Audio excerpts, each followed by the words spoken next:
What's up, War Rapport family? We are live from SEC Media Days. Joining me is what some have called the most powerful guy in college football, Greg Sankey. Greg, thanks for joining us. It's good to be here. Thanks for being part of SEC Football Media Days in 2022. Well, I wanted to ask you about conference expansion, and I was hoping for our listeners you could clear some things up about how Texas and Oklahoma came to be in the SEC. Did they reach out? Was the SEC looking to expand? How did that come to be?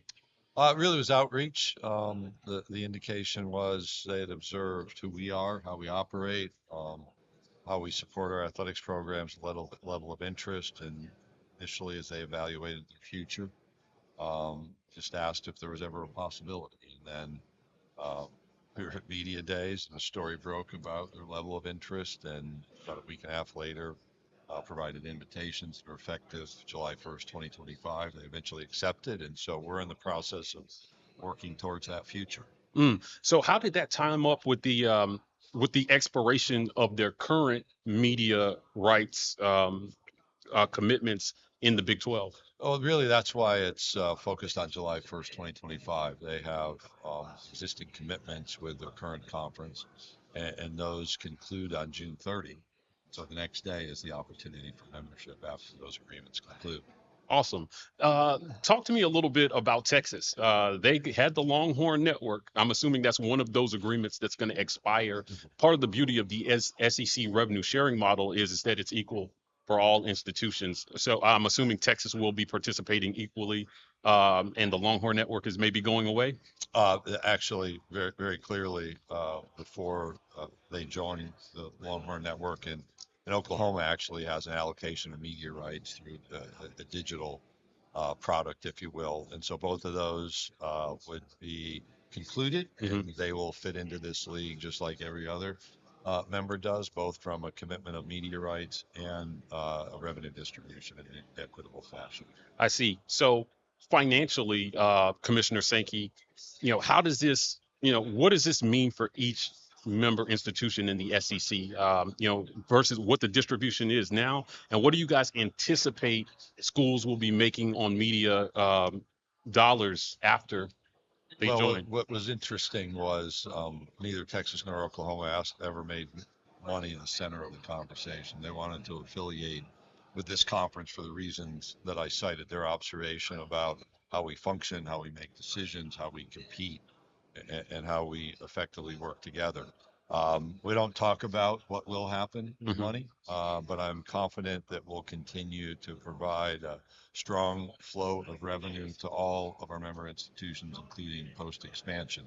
And that's a combination of media revenue, our own championships, NCAA revenue, postseason revenue in football, sponsorships that we have, and adding two really, really strong programs creates opportunities. Earlier this week, you were asked on stage in your opening remarks. Someone asked about how much it means in the SEC, like how much this means, and what those two schools will be bringing. Because we said it on our media guys, it just matters more. And somebody else asked you. They said, "Hey, do you think that this move trumps the Big Ten bringing in USC and UCLA?" And he said pretty confidently, "Yes, I do think that we made the better move." In terms of Olympic sports, what was the conversation about those two schools joining? And it's everybody talks about football, and sometimes it's forgotten how those other sports will travel and participate in the conference.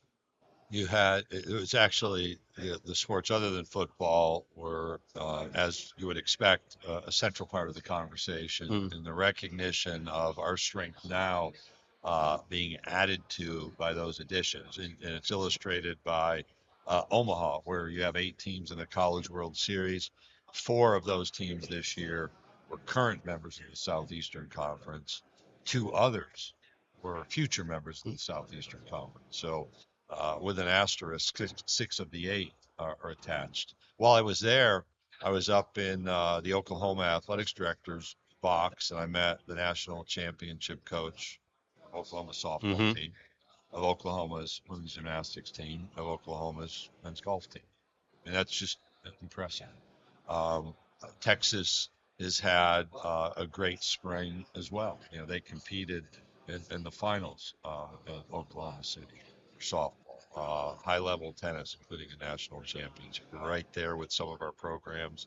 Florida won both men's and women's outdoor track and field, but Texas track's right there with us. And you go back and look at the fall sports. When Kentucky won a national championship, they won in April of 2021 over the University of Texas. So we've actually added a level of great competition to our already great competition. And what I think that does is draw people in from an interest standpoint, both regionally and nationally. Yeah, the growth of the Olympic sports has been a topic of a conversation at Auburn. They had a rough season in football, but outside of football, basketball made the tournament. Gymnastics made the Final Four. I think even the equestrian team made the national champion. So they saw a lot of success outside of football. But I want to close our conversation talking a little bit about NIL. It came up while you were on stage, and you mentioned that. I asked you the question about whether you felt like schools were abiding by the rules, and you said it's more about making sure that they're compliant with their state law, and the challenge being that the laws are different in every state. And you mentioned maybe lobbying Congress to see if you can get some kind of national standard, and if not, lobbying SEC states to see if you can unify those processes so that everybody is playing by the same rules. What would that look like, trying to get every state to pass the same rules so that we have an even playing field for all SEC schools? There are probably a couple of options. One is we have already what's called a Uniform Agent Act, where there's a Uniform Law Commission among states that works on common approaches to different regulation. Now, the Uniform Agent Act does not exist in all 50 states. I think it's right around 45. Mm-hmm. And it's not just writing the laws, it's actually overseeing and enforcing the laws. So one model is you could go through this Uniform Law Commission and see if there's interest in adopting beyond our footprint. Within our footprint, we identified at our spring meetings in Destin this possibility of first a common approach among state laws that would allow us some level of regulation at the conference.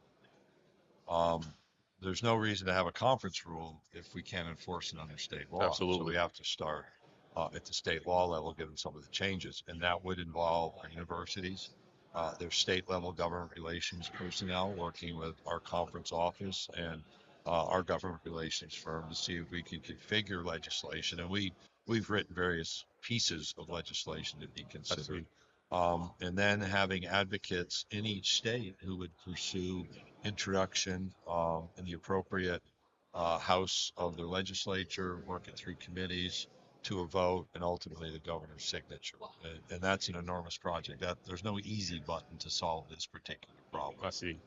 Well, we appreciate the great work you've done with the conference so far. Indeed, it just matters more in the SEC. So we're looking forward to seeing more of that. And on the NIL front, thank you in advance for all the work that you're doing to help benefit student athletes financially. Well, and there's any number of good stories around names like this. We wade into the recruiting impact, but the reality is there are a number of good stories, and what we want to do is promote the good stories and make sure those continue, and try to have an oversight of this process that provides the proper consumer protection so young people aren't harmed while they're benefiting. So appreciate the conversation and your presence here in Atlanta. All right, thank you. Well, that's it. We are live from SEC Media Days. I want to thank Commissioner Greg Sankey for joining us to talk a little bit about the state of the SEC. We'll be at you next with Brian Harsin, but until then, before you